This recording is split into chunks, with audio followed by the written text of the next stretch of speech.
Hi everyone and welcome to Try Talk. My name is Rachel Evans. And I'm Laura Neal. And today we're going to be talking about friendships and why children who've experienced trauma really struggle to make and maintain friendships, and it just becomes a really difficult part of day-to-day life.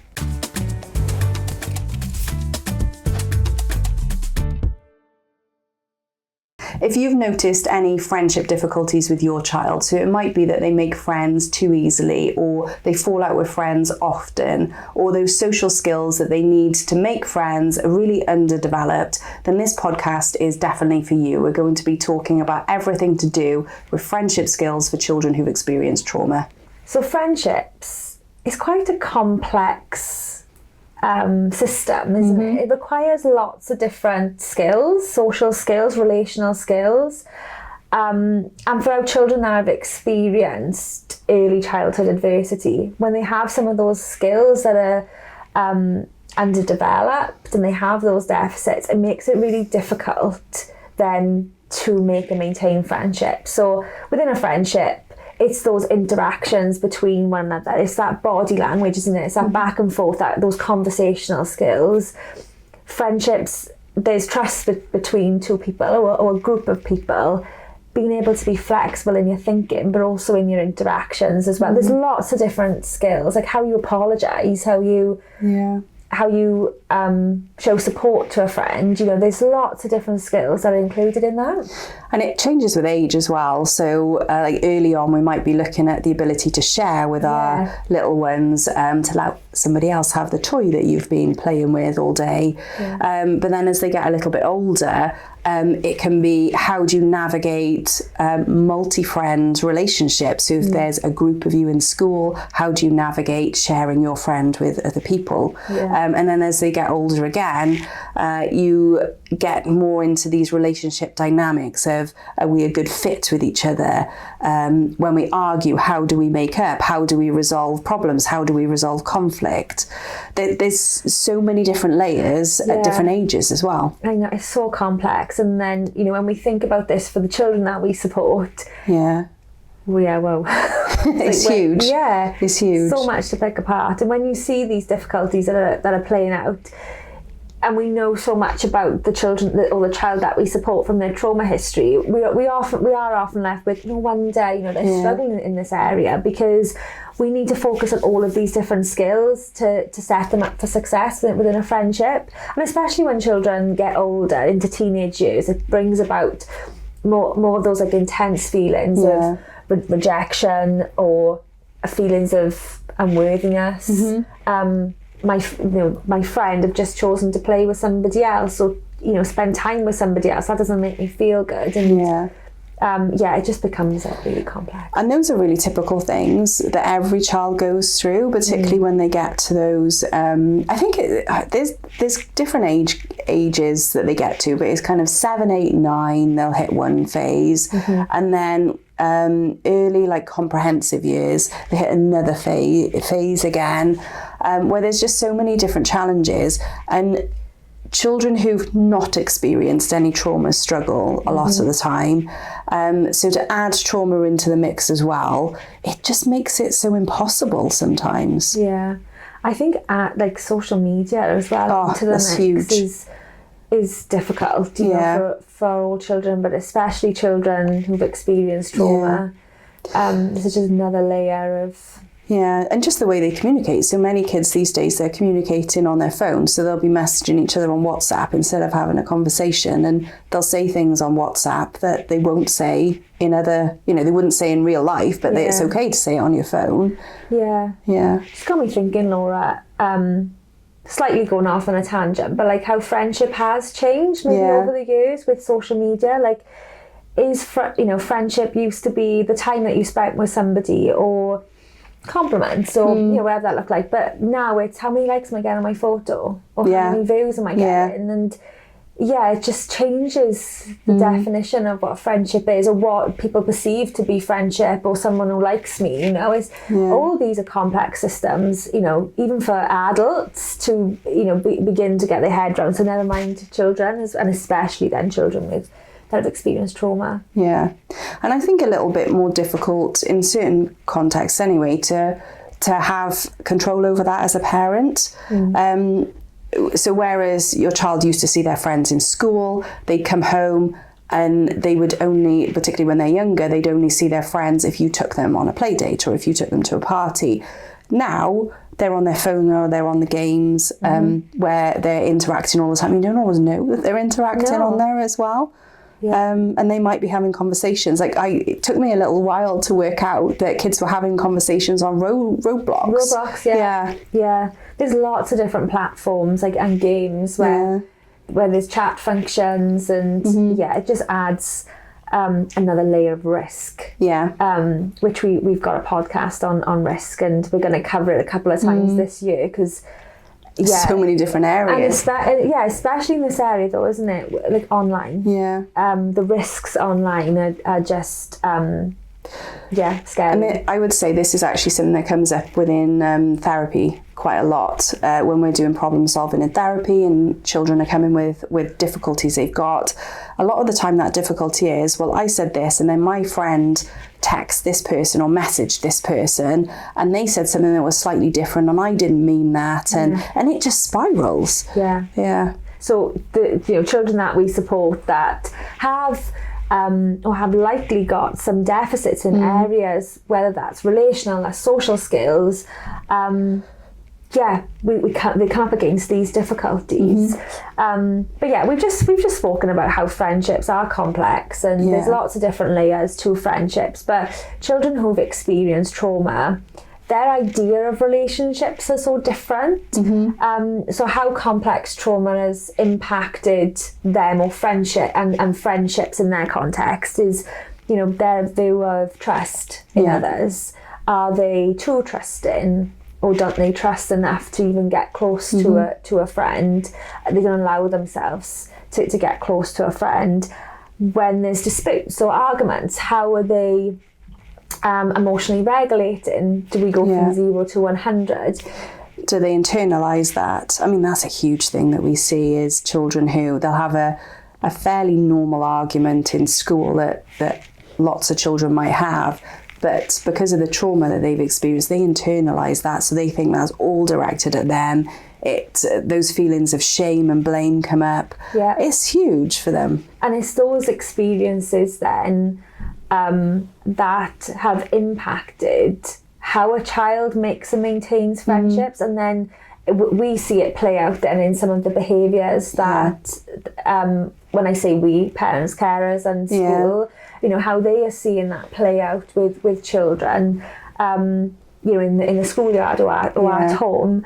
So we do see children that are over trusting and everybody's a friend, everyone's a close friend to me, or everyone's a cousin. They're really close to me, I'm going to tell them my deepest, darkest secrets. And they're over trusting, and then something happens in that friendship and then they completely let down. But that over familiarity, we see that a lot, and we talk about that a lot in our tribe training. We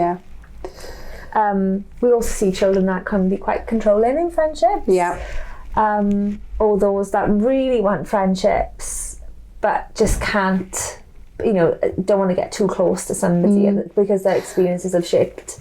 You can see almost the opposite, can't you? Those that are so invested, they want to do anything to keep their friends, and then those that are maybe want friendships but are taking a step back all the time and don't want to invest in those friendships. Control is a huge thing. So control over the activity, who's involved, what we're doing.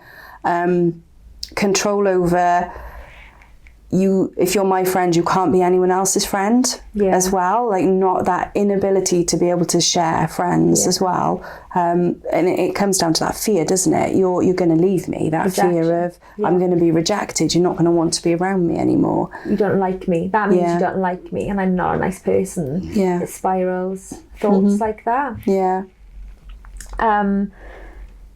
Some children then, what we see play out is, like you were talking earlier, Laura, about those small disagreements or those typical disagreements that happen in all friendships can sometimes be blown out to proportion just because the you know, we all perceive or interpret situations so differently. You know, there's one person's truth, there's the other person's truth, and then there's a bit in the middle.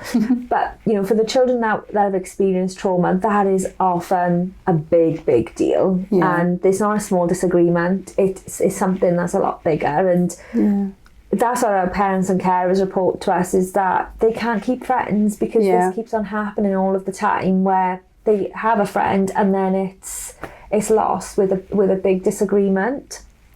And I think another one that comes up very often as well is just not understanding social situations. Yes. Whether the child might recognise that, and they might recognise that they feel completely lost in these social situations, or they might not recognise it, but everyone else around them is seeing it, and it just forms then such a barrier to them creating any meaningful friendships.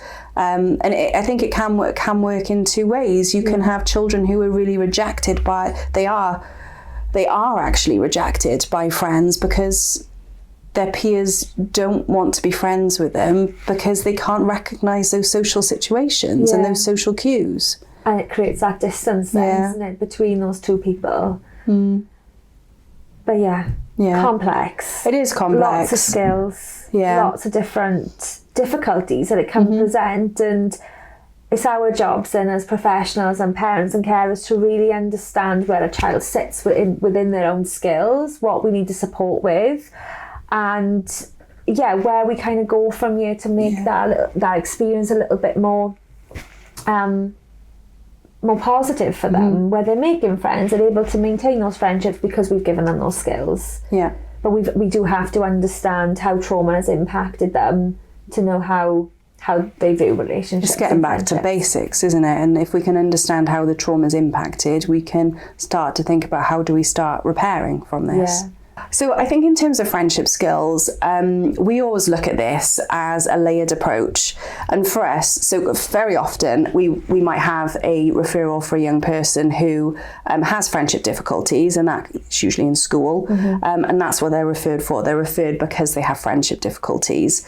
But initially, we wouldn't necessarily be looking at those friendship difficulties, because what we know from our experience with working with children who experience trauma for so long is that actually there's multiple layers that are before that. So we are always asking the question, how can you effectively form friendships, effectively engage in friendships if you don't have the emotional skills to do so, if you don't have the social skills to do so? So we'll be looking at emotional skills. So can they recognize emotions? Can they regulate their own emotions? Because those are really critical when you're thinking about friendships and how we interact with each other.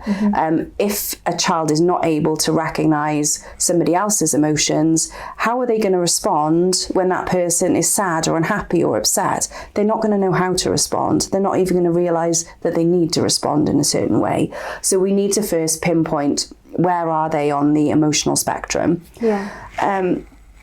And is there a need there that we actually need to meet before we consider friendship skills? We'll then be looking at those social skills. So how are they able to read body language? Are they able to communicate? Do they know how to talk with peers? And it is, I say it's surprising, it probably shouldn't be surprising that there's so many children that just don't know how to do that. And we're talking about teens and young people approaching adulthood as well, that to have just a typical conversation with a friend, they don't really know how to do that, and they've never experienced that. And they might be talking too fast, adding in swear words, they might be saying the wrong thing, they might be insulting people, and they don't really recognise they're doing that. So we need to look at those social skills as well. Do they understand their own social cues? Do they understand how to interact? Do they understand how to communicate? Can they communicate? Are they picking up on other people's social cues? So we're looking more at those foundational layers before we even think about what does this look like in a friendship context. You reminded me of an example that you shared. I think it was in a previous podcast, when working on communication skills, where we've had to intervene on a tone of voice. You know, you're talking too loud. It's too much for another individual to pick up on that, but that young person didn't have that awareness of that was happening. And more often than not, like you said, we've got this difficulty, which is friendship skills, and there's lots within that, but what within those layers, what we need to focus on to get to that end goal where we're focusing on friendships, and that's in our tribe framework, isn't it? You're talking about those inner layers of building skills, those relational skills as well, where we're looking at what skills do we need to build here to make it easier for a child then to be able to manage friendships. And then as well as that, I think and it very much depends on the young person, but there's also other layers that we might look at. So what do they view a friendship as? I think that's a huge one when we get to our maybe 8 years plus year olds. Like, what is their view of a friendship? Because if their view is that a friend is someone who's always there for you, they're always by your side, they're always going to want to do what you want to do, they're always going to support you, they're really going to be set up to fail there. Yeah, because that's not any friendship. So we might need to look at what is their view of friendships, and do we need to help them understand what a friendship actually is, and that it's okay for friends to not always be around, and that you don't always have the same views or the same values. So we might also be looking at their view of what friendships are as well. There's so many things you could look at. Yeah. Another thing I was thinking about, Laura, is the programme that we do at the Behaviour Clinic, because you were saying that we see these skill deficits across children that are younger, and then children that are, or young people who are, teenagers plus. And we've definitely supported children through our preschool life skills program where they're developing those ready to learn skills, and friendship skills do sit at the top tier. We need to focus on those other layers first before we get to friendship skills. And lots of children have been supported with that program to develop those skills. And it shouldn't be assumed that because a child's a little bit older, they get all this. No. They don't. No. It's when, like you mentioned it earlier, as children get older, the difficulties become different, the difficulties become harder.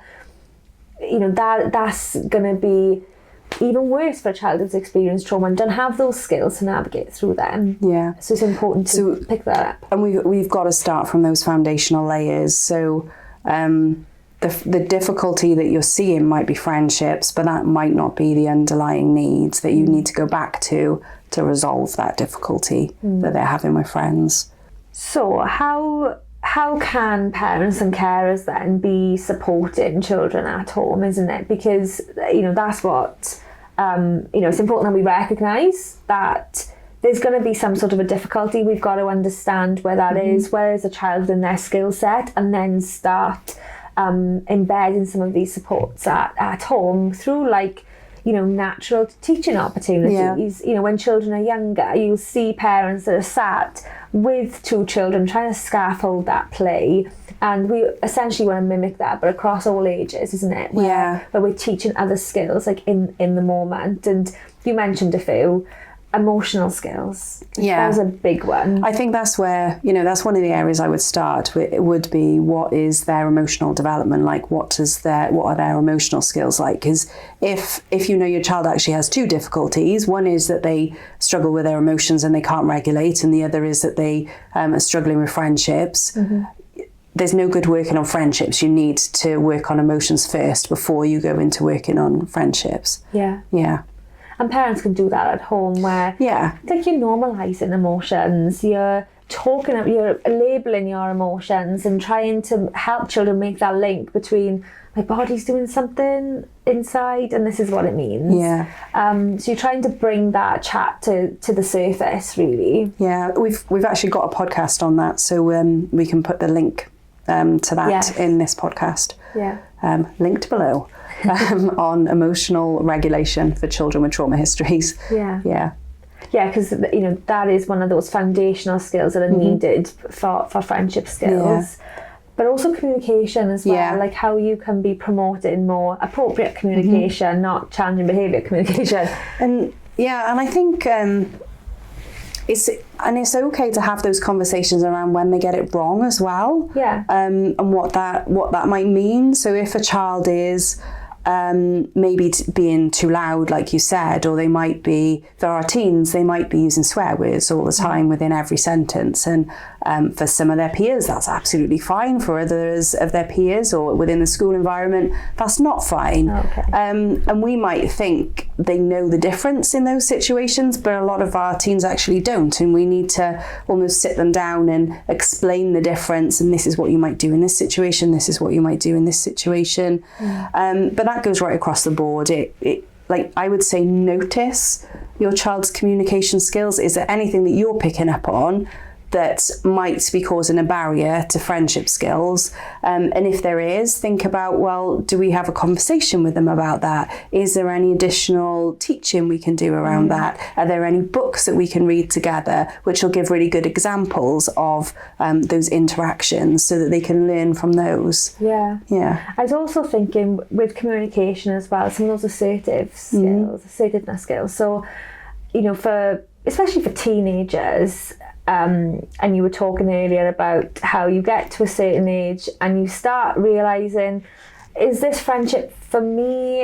Is this a negative influence on me? But being able to teach children those assertiveness skills that, no, this doesn't sit right with me. No, I'm not going to do that thing. I don't think that's the right thing to do. And trying to reinforce some of those messages that assertiveness is really important. And that comes back to as well what I was saying around what does a friendship look like? So what does this mean to them, and what should a friendship look like? And it might be as simple as having those conversations around, this is what a friendship is, this is what a friendship isn't, and making those distinctions between the two. And openly having those conversations as a family, because it's all that learning experience. Yeah, so there's lots that families can do at home to be supporting children and young people that you're caring for, that you're parenting, to begin to start teaching some of these skills needed to encourage more of a positive friendship with your child, how they maintain and make friendships. And then I think when you're confident that your child has got the skills to engage in friendships, having opportunities for them to do that and for you to be able to feed back on that as well. So I think one of the really beneficial things is if you can observe a child with their peers and you can see what they're doing, and you can, we had our podcast on reinforcement recently, you can reinforce those things that they are doing really well. So if they have a really good interaction, highlighting that with them and saying this was really good, because they'll learn from those experiences then, and you're reinforcing what's going to work well for them. I think on that as well, Laura, sometimes within friendships, there might be a negative outcome for that friendship. So say, for example, your child has engaged in an interaction with their friend, and they've had a bit of a negative response from them, but that was absolutely the right response. It could be, no, I'm not going to go and engage in antisocial behaviour just to fit in, to make you happy as my friend. I know that's the wrong thing to do.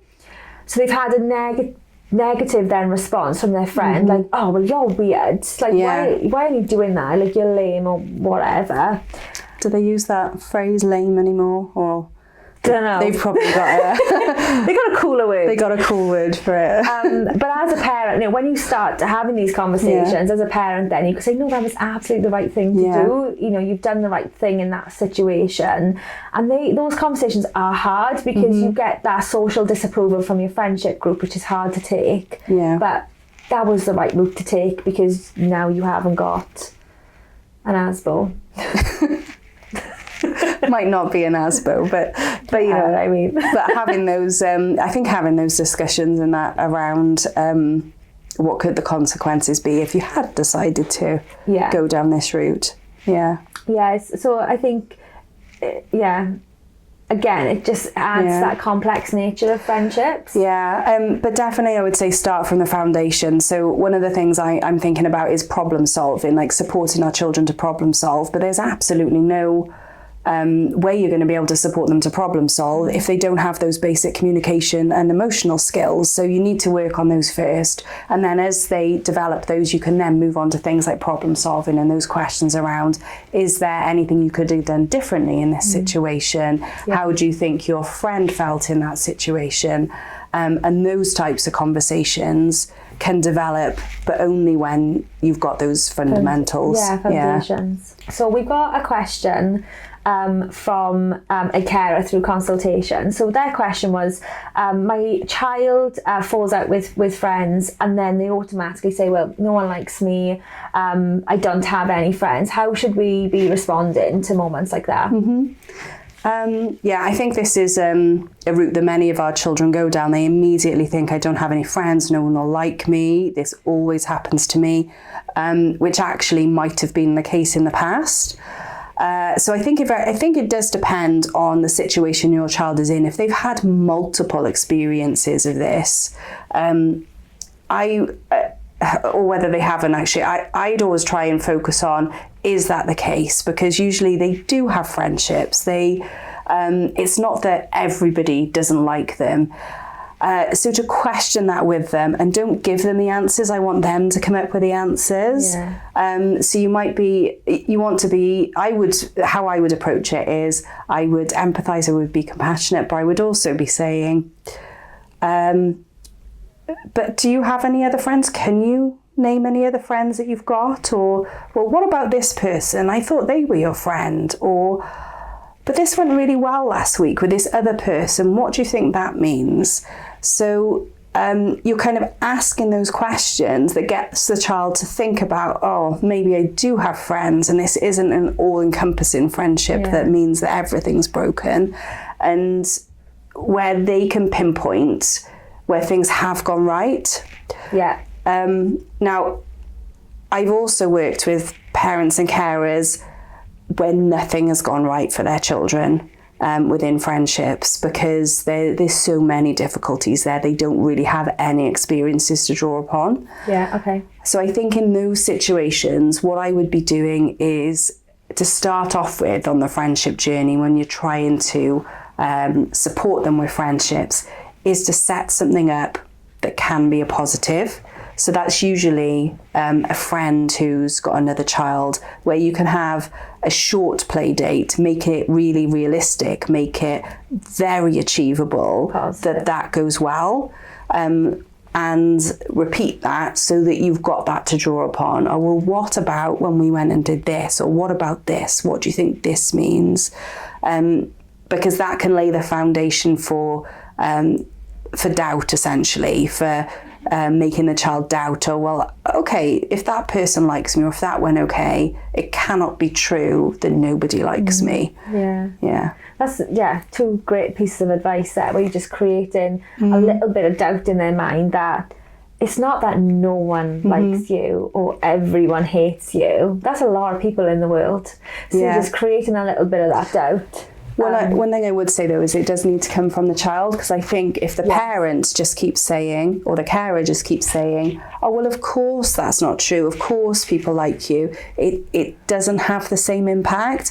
You need to ask the question where the child then has to think and give the response. Because their belief. Yeah. You need to question because they are then questioning their belief. Yeah, absolutely. That's a great piece of advice, Laura, where we just need to create a little bit of doubt in their mind. And it goes back to what you were saying earlier as well, about you're involving them in that problem solving. So the carer or parent, if you're automatically going in there and saying, of course that's not true, people like you, you're not then teaching them the problem solving skills, alongside that as well. So you just want to create a little bit of doubt in their mind, but they have to come to those conclusions. And make them question it. Yeah.